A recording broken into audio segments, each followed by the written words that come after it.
Welcome back again. Egypt has been recognized among the top 10 African travel and tourism destinations for 2025, according to a report by Business Africa.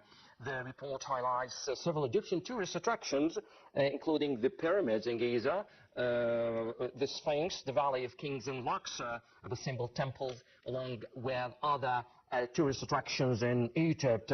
What does that mean to Egypt, and how far the opening of the Grand Egyptian Museum will contribute to tourism sector in Egypt? We shed more light on this issue with our guest in the studio, Mr. Alaa Khalifa, international tourism marketing expert.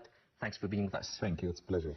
What does it mean for Egypt, and how far that will affect Egyptian tourism sector being recognized among top 10 African tourism destinations for 2025? It's a great recognition. It's a great award for Egypt positioning in Africa as a top leading destination, tourist destination in Africa. It shows Egypt as a very diverse cultural destination where everyone wants to do Egypt and put it as part of its bucket list. Yeah. So regarding tourism in Egypt, we have like lots of diversified tourist attractions in Egypt. In your opinion, is that enough? Do we need to promote Egypt in a different way? What do we need to be among the top leaders of tourism industry in the world? I mean, the top global 10 best destinations in the world. Actually, I do consider Egypt as one of the top 10 destinations in the world, because Egypt, with its cultural diversity, it doesn't matter. Egypt is cultural diversity. Yes. And with its diversity in its tourism products, a mix for different cultures into Egypt. It's a long history. It's the kind of ecotourism in Egypt itself, the historical tourism in Egypt, it all show uniqueness. It shows a very unique position among different destinations around the world. Egypt as a cultural hub for the world, as one of the oldest known cultures ever existed on Sri Lanka and on Earth. It actually shows us that's worthy to be among the top 10 destinations around the world. And it was actually for a very long time. However, it just our unfortunate positioning among very hot areas around us, sometimes can drag you along. That people can think of a destination and then they think of the area around the destination.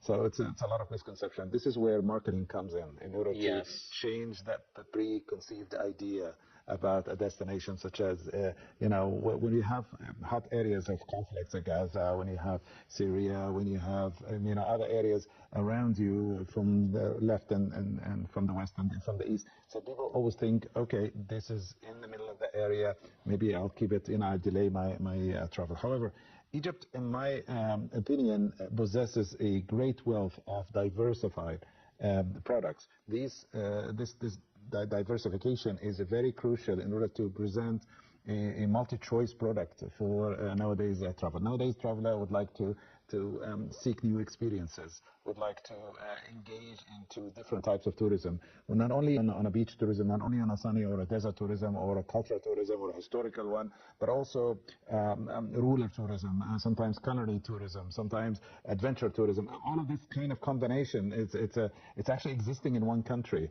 So we do have a lot of diversity. We do have a lot of cultural diversity to present. We have a lot of cultural greatness and preservation. Many cultures around the world have got deep roots in history, but they don't have so many preserved, well-preserved artifacts. We do. We have actually the biggest treasures, the Tutankhamun's treasures, for example. We have all these great treasures in the Grand Egyptian Museum. It is an overwhelming feeling for any tourist when you tell them, guess what, you're going to Egypt. They know that this is a destination that have long dreamt to go and visit. Our role as marketeers, as a person actually putting in strategies for international destinations all the time, I can tell you that our role right now is to enhance the idea, empower the soft power of Egypt as a destination that promotes peace, collateral relationships, and it's heading towards development. It's a safe and secured destination. It offers a lot of diverse areas and destinations to visit. Has the largest, biggest Egyptian museum in the world, and so many and so forth. I can't even tell you how important it is that we have to spread awareness, get them to be engaged, and make them make the decision at the end to come and visit Egypt. And all of this happens by enhancing the travel experience inside our destination. And all the beautiful positive news, it is actually going towards this direction. That's very interesting. And despite all the difficulties and challenges in the area, let's say that according to Prime Minister Madbouli, Egypt was successful and achieved 15,700,000 tourists to Egypt. In spite of all the difficulties and challenges and wars around us, still we're targeting 30 million by 2030. Is that enough for Egypt? Again, I will be back to you, but we have a report. Let's check this report and stay tuned. We'll be back. Egypt has been recognized among the top 10 African travel and tourism destinations for 2025, according to a report by Business Africa. The report highlights several Egyptian tourist sites, including the Pyramids of Giza, the Sphinx, the Valley of the Kings in Luxor, and the Abu Simbel temples. It also emphasizes the importance of Egypt's stable political climate and robust safety measures as key factors contributing to the growth of its tourism industry. Egypt is also preparing to host several major sporting events this year, notably the Men's Handball World Cup at the end of the year, which is expected to further boost tourism to the country. The Grand Egyptian Museum, the GEM, located near the Pyramids of Giza, is poised to become a monumental addition to Egypt's cultural and tourism landscape. After years of anticipation, the museum began a partial trial opening on October 16, 2024, unveiling 12 main galleries to the public. More recently, in January 2025, President el-Sisi restructured the Board of Trustees of the GEM to invigorate its leadership and expedite the museum's readiness for inauguration.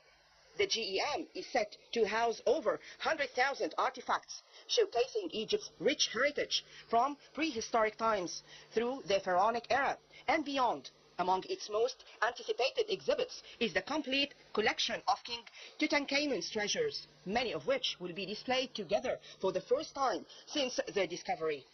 The museum's strategic location, overlooking the Giza Plateau, offers visitors a unique juxtaposition of ancient wonders and modern architectural prowess.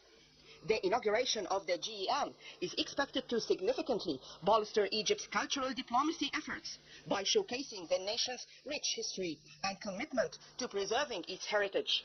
The museum aims to attract tourists, scholars, and cultural enthusiasts worldwide.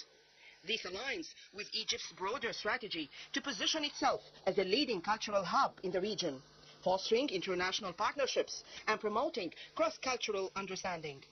Furthermore, the GEM's opening is anticipated to have a substantial economic impact.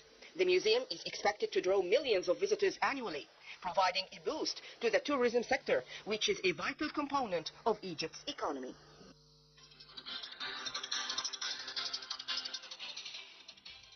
Mr. Alaa Khalifa, international tourism marketing expert. In your opinion, we're targeting 30 million tourists by 2030. Are we ready for that number? We're not ready right now, but we are in the way to, prepare the ground for it. What do we need? We need a lot of infrastructure.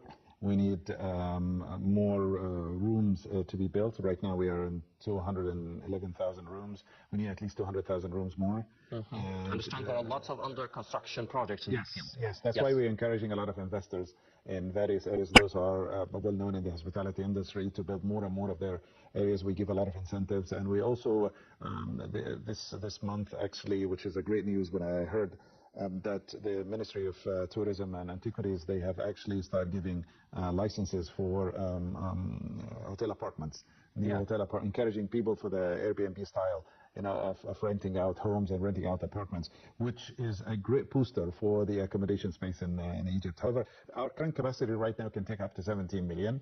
However, we need an extra capacity for another 30 million in order to reach this goal. On the other hand, we need to adopt an open sky policy, which I think we are in the way to do that. Yes. Giving incentives to a lot of low-cost carriers to come to Egypt and land in various airports. So the second thing is that we're giving airports management to a lot of private investors in order to run the airport more efficiently and also increase the arrivals to these airports, encouraging airlines to open up new hubs into these various destinations. We're also building out subsidiary airports.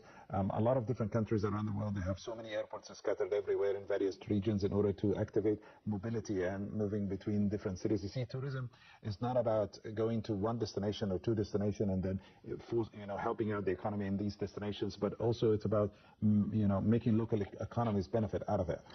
In these points, particularly, do you think we need more like, one-star rooms available for tourists? Is it numbers we can